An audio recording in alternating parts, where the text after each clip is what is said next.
9 फरवरी 2020। इस दिन cap Canaveral Florida से 11:03 PM पर सोलर ऑर्बिटर को एटलस 5 रॉकेट के साथ लॉन्च किया गया था, जिसको हमारे सौर मंडल के सेंटर और सौर मंडल की सबसे बड़ी ऑब्जेक्ट के पास जाना था। अपने एटलस 5 रॉकेट से अलग होने के बाद इस ऑर्बिटर ने अपनी सोलर अरेज, एंटीनास और इंस्ट्रूमेंट्स को डिप्लॉय किया, जिसके साथ ही यह सोलर ऑर्बिटर अपने कमीशनिंग पीरियड में आ गया, जिसके दौरान इसके सारे इंस्ट्रूमेंट्स को ऑन करने के साथ साथ टेस्ट और कैलिब्रेट भी किया गया। अपने इसी कमीशनिंग पीरियड के दौरान सोलर ऑर्बिटर के कैमरास को भी टर्न ऑन और टेस्ट किया गया। अपने कैमरास के इस टेस्टिंग के दौरान मई 2020 में सोलर ऑर्बिटर ने सूर्य की अपनी पहली क्लोज अप्रोच के वक्त सूर्य की कुछ तस्वीरें ली। इन तस्वीरों को कैप्चर करते वक्त सोलर ऑर्बिटर सूर्य से 77 मिलियन किलोमीटर की दूरी पर था।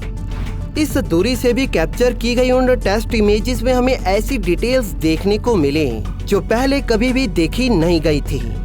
सोलर ऑर्बिटर ने अपनी इन टेस्ट इमेजेस में कुछ ऐसा कैप्चर किया जो कि सोलर फ्लेयर से मिलता जुलता था और जिसने हमारे वैज्ञानिकों को अपनी एग्जिस्टेंस से काफी ज्यादा हैरान और काफी ज्यादा कंफ्यूज किया।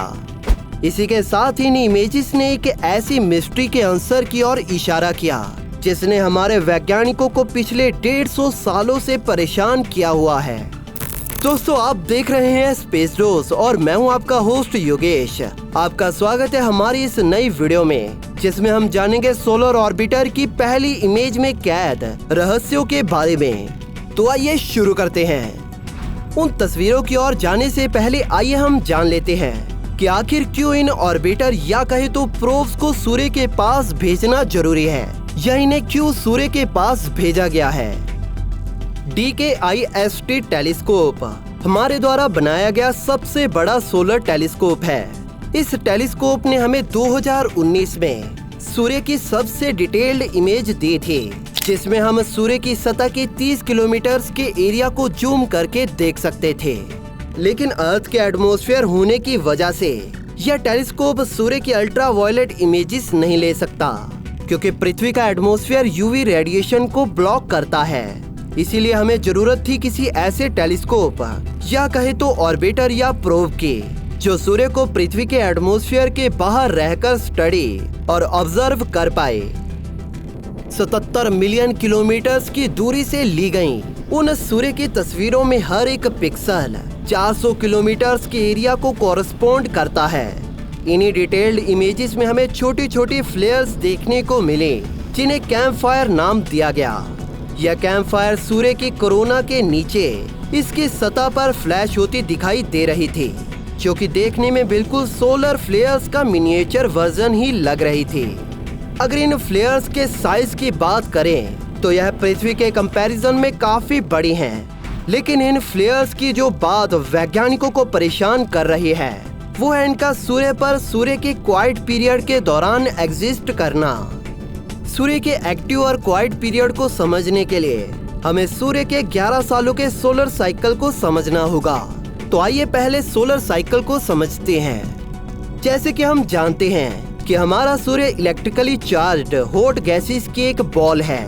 यह चार्ज्ड गैसेस मूव करती रहती हैं और एक काफी पावरफुल मैग्नेटिक फील्ड का निर्माण करती हैं। जब सूर्य का मैग्नेटिक फील्ड एक साइकिल को पूरा करता है, इसे हम सोलर साइकिल कहते हैं। हर 11 सालों बाद सूर्य का मैग्नेटिक फील्ड पूरी तरह से फ्लिप हो जाता है, यानी कि सूर्य के नॉर्थ और साउथ पोल्स अपनी जगह बदल लेते हैं और फिर अगले 11 सालों बाद यह फिर से फ्लिप हो जाते हैं। सूर्य के मैग्नेटिक फील्ड के फ्लिप होने की वजह से सूर्य पर सनस्पॉट्स, फ्लेयर्स और कोरोनल मास इजेक्शन जैसी एक्टिविटीज काफी ज्यादा इंक्रीज हो जाती हैं और इस वक्त हमारा सूर्य अपनी एक्टिव स्टेट में होता है। अगर बात करें अब की, तो अभी हमारा सूर्य अपनी क्वाइट स्टेट में है, यानी कि सूर्य पर अभी मैग्नेटिक एक्टिविटीज काफी कम हैं। लेकिन सोलर ऑर्बिटर की उन इमेजेस में मिले वो कैंप फायर्स इस ओर इशारा करते हैं कि हमारा सूर्य अभी भी काफी ज्यादा एक्टिव है। और जो अभी भी वैसे ही फीचर्स का निर्माण छोटे स्केल पर कर रहा है जैसे को ये अपने एक्टिव पीरियड के दौरान प्रोड्यूस करता है। जैसे कि मैंने आपको पहले ही बताया कि यह इमेजेस केवल टेस्ट इमेजेस ही हैं, जिन्हें केवल कैमरा की वर्किंग कंडीशंस का पता लगाने के लिए क्लिक किया गया था। इसीलिए इन इमेजेस की क्वालिटी साइंटिफिक इमेजेस के जितनी हाई नहीं है और जो हमें तभी मिल पाएंगी जब सोलर ऑर्बिटर फिर से सूर्य के करीब जाएगा और अपने साइंटिफिक फ्लाईबाइज को अंजाम देगा। सोलर ऑर्बिटर द्वारा देखी गई इन कैंप फायर्स ने एक मिस्ट्री के आंसर की ओर इशारा किया, और जो मिस्ट्री है सूर्य के कोरोना की। सूर्य का कोरोना यानी कि सूर्य का अपर एटमॉस्फेयर, जहां का टेम्परेचर सूर्य की सतह से मिलियन डिग्रीज ज्यादा है, जो कि हमारे लिए खुद ही में एक मिस्ट्री है। यह बिल्कुल ऐसा है कि आप अपने हाथ को कैंडल के ऊपर रखें और वो पूरी तरह से मेल्ट हो जाए। सूर्य के कोरोना के इस मिस्ट्री को पहली बार 1869 में नोटिस किया गया था और तभी से हमारे वैज्ञानिक इसके सॉलिड रीजन को खोजने में लगे हैं। अभी तक हमारे वैज्ञानिकों को एक ही ऐसी थ्योरी मिली जो कि कोरोना के इस मिस्टीरियस टेम्परेचर को एक्सप्लेन करती है। इस थ्योरी का नाम है नैनो फ्लेयर हाइपोथेसिस। इस थ्योरी के अनुसार सूर्य पर कुछ नैनो फ्लेयर्स होती हैं जो कि क्वाइटली इरप्ट होती रहती हैं, जिनकी वजह से जब सूर्य की सतह के कन्वेक्शन की वजह से सूर्य के मैग्नेटिक फील्ड का लोकल रीजन इंटेंगल्ड यानी कि उलझने लगता है, तब इलेक्ट्रिकली चार्ज्ड पार्टिकल्स और प्लाज्मा उस मैग्नेटिक फील्ड की लाइंस में ट्रैप होने लगते हैं, जिसकी वजह से मैग्नेटिक फील्ड लाइंस और उलझती रहती हैं और जो फिर एक दूसरे की तरफ आने लगती हैं और एक दूसरे से टकराती हैं और एनर्जाइज्ड प्लाज्मा की फ्लेयर्स को छोड़ती हैं। इसे हम मैग्नेटिक रिकनेक्शन कहते हैं। इंडिविजुअली यह स्मॉल स्केल मैग्नेटिक रिकनेक्शन ज़्यादा पावरफुल नहीं होते और इनसे कुछ खास एनर्जी भी जनरेट नहीं होती, लेकिन जब ऐसे ही ट्रिलियंस मैग्नेटिक रिकनेक्शन की एनर्जी एक साथ मिल जाए तो वो कोरोना के उस टेम्परेचर का कारण बन सकती है। यानी कि ये कैंप फायर्स वो नैनो फ्लेयर्स हो सकते हैं। अगर ऐसा है भी तो इसका मतलब यह नहीं कि यह सूर्य के कोरोना के टेम्परेचर को बनाने वाली पावर को प्रोड्यूस कर पाए। हो सकता है कि यह नैनो फ्लेयर्स ही ना हो बल्कि कोई और ही फिनोमिना हो। इससे पहले कि हम इन कैंप फायर्स को किसी थ्योरी से जोड़ें, हमें पहले इन कैंप फायर्स का पता लगाना होगा कि यह है क्या और यह कैसे ओरिजिनेट होती हैं। इन कैंप फायर्स के बारे में अच्छे से जानने के लिए पहले सोलर ऑर्बिटर को सूर्य के काफी करीब जाना होगा, लेकिन जिसके लिए हमें अभी वेट करना पड़ेगा, क्योंकि सूर्य के करीब जाने के लिए सोलर ऑर्बिटर को अभी बहुत सी ऑर्बिटल एनर्जी को गेन करना होगा। ऐसा करने के लिए सोलर ऑर्बिटर वीनस ग्रह के कई फ्लाईबाइज करेगा और एक हमारी पृथ्वी का भी। आखिर यह 2022 के अक्टूबर में अपने सूर्य के सबसे क्लोजेस्ट फ्लाईबाई को अंजाम देगा, जिसके दौरान यह सूर्य से 0.3 AU की दूरी पर होगा। यहाँ पर यह सोलर ऑर्बिटर सूर्य की हाई रेजोल्यूशन इमेजेस और डायरेक्ट मेजरमेंट के अपने टास्क को अंजाम देगा। इसी के साथ ये सोलर विंड पार्टिकल्स के बीच से गुजरते वक्त उनकी भी डायरेक्ट मेजरमेंट करेगा। इसके बाद यह वीनस के और फ्लाईबाइज कर धीरे धीरे सूर्य के पोल्स की तरफ जाने लगेगा और पोल्स पर पहुंचने के बाद सूर्य के पोल की डायरेक्ट इमेज भी लेगा। ऐसा करने वाला यह दूसरा स्पेसक्राफ्ट होगा। इससे पहले 1990 में लॉन्च हुआ यूलिसिस वो पहला स्पेसक्राफ्ट है जो सूर्य के पोल्स के ऊपर से उड़ा था, जिसने ऐसा करने के लिए जुपिटर ग्रह का फ्लाईबाई किया था। लेकिन उस स्पेसक्राफ्ट में कोई भी कैमरा नहीं था, बल्कि उस स्पेसक्राफ्ट का काम था सूर्य के ऊपरी एनवायरनमेंट की मेजरमेंट लेना। इस स्पेसक्राफ्ट को इसके 3 ऑर्बिट पूरे होने के बाद 2009 में रिटायर कर दिया गया।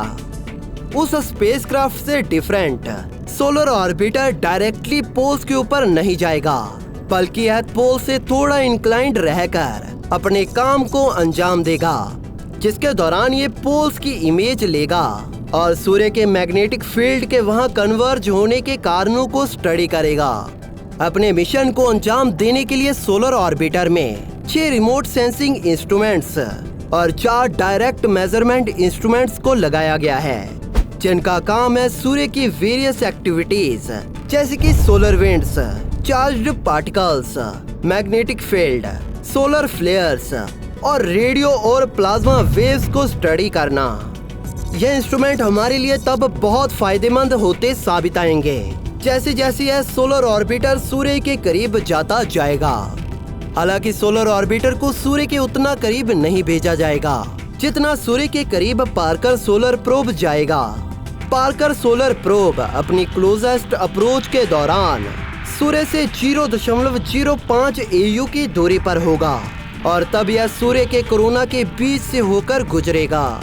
लेकिन पार्कर सोलर प्रोब में कोई भी ऐसा कैमरा नहीं है जो डायरेक्टली सूर्य की इमेज लेगा, क्योंकि 0.5 AU की उस दूरी पर रेडिएशन इतनी ज्यादा होंगी कि कोई भी कैमरा उन्हें सरवाइव नहीं कर पाएगा। हमारे यह दोनों स्पेसक्राफ्ट्स एक ही सूर्य को अपने तरीके से मेजर कर रहे हैं और इसी के साथ ही एक दूसरे को कंपटीशन देने के साथ साथ एक दूसरे के काम की सराहना भी कर रहे हैं। सूर्य पर उन कैंप फायर्स का सोलर ऑर्बिटर द्वारा देखा जाना इस और इशारा कर रहा है कि वो वक्त भी दूर नहीं जब हम जल्दी सूर्य के सारे रहस्यों का पता लगा लेंगे। खैर, अभी के लिए तो देखना यह होगा कि यह कैंप फायर्स हमारी सूर्य की मिस्ट्रीज को सॉल्व करती हैं या उन्हें और भी इंक्रीज कर देती हैं। दोस्तों, वीडियो अच्छा लगा तो लाइक और शेयर भी जरूर करें और इसी तरह के वीडियोस देखने के लिए चैनल को सब्सक्राइब भी जरूर करें और बेल नोटिफिकेशन को ऑन करना ना भूलें। दोस्तों, हमें अपने सुझाव नीचे कमेंट सेक्शन में जरूर बताएं। हम मिलते हैं ऐसी एक नए वीडियो के साथ। तब तक के लिए नमस्कार।